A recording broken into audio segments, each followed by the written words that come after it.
When teaching new vocabulary, teachers of young children may skip over complex words or concepts, believing them too difficult, especially for students whose home language is not English.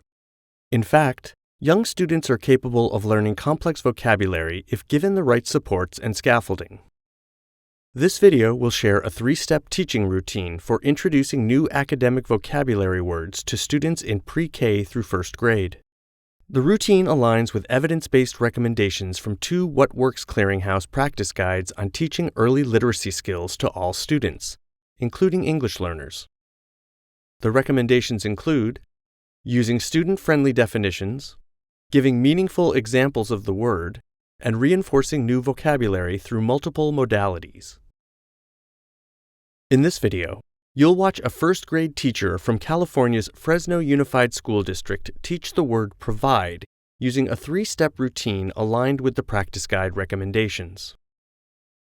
The first step in the routine is to introduce the new word, selected from a text that the class read together earlier, and use a student-friendly definition. Show visual examples of the word to reinforce and explain it. So today we are going to learn a new word that we read about in our text the other day. And our new word is provide. Everybody say that.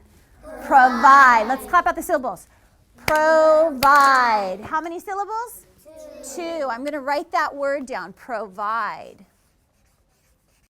So to provide something means to give or to take care of something. So in the text, the author shows us how trees in the forest provide or give us things that we need, like wood, and it also provides or gives the squirrels and animals homes and nuts and acorns and seeds.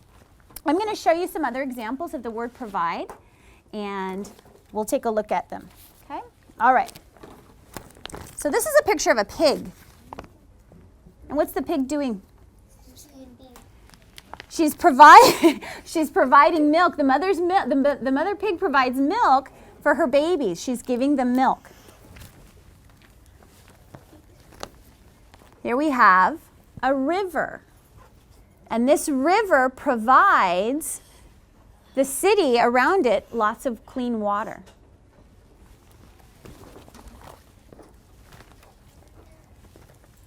Okay. Here's a picture of a wolf in a den, and the den provides the wolf with safety and a place to live. The second step is to give students several opportunities to use the word meaningfully. Use a sentence frame. Give students time to think of examples to complete the sentence frame. Share some of your own examples and invite students to use them if they can't think of their own. Ask students to share with a partner. And ask students to share with the entire class. Okay, so I'm going to ask you a question. I want you to think. Okay, I'm going to ask you a question. Okay, what's our word? Provide. Our word is provide. Okay, so what are some things that your parents provide for you? What are some things that your parents provide for you?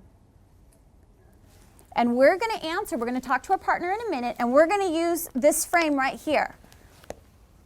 My parents provide me with so that Okay, let's practice that together. My parents provide me with so that Oh, let's all practice that together. Here we go. My parents provide me with so that So think about the question. What are some things that your parents provide you with? What do you think?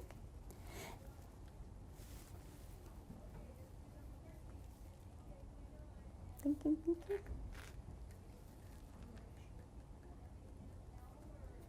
Does everybody have something that they can think of that their parents provide with? Not yet, not yet. Okay, if you can't think of anything, I'll give you some examples, okay? For example, my parents provide me with food so that I can stay healthy.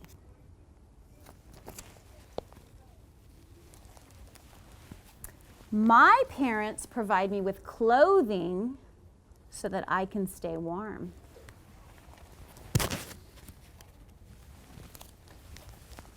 My parents provide me with a home so that I can stay safe. Okay, let's practice our frame one more time before we share with our partner.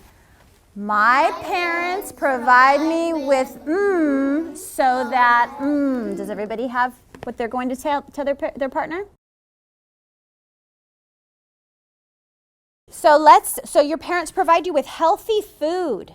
Is that what they do? They provide you with healthy food so you don't eat junk food? Okay, let's say that. Let's say that in a sentence then, everybody. Here we go.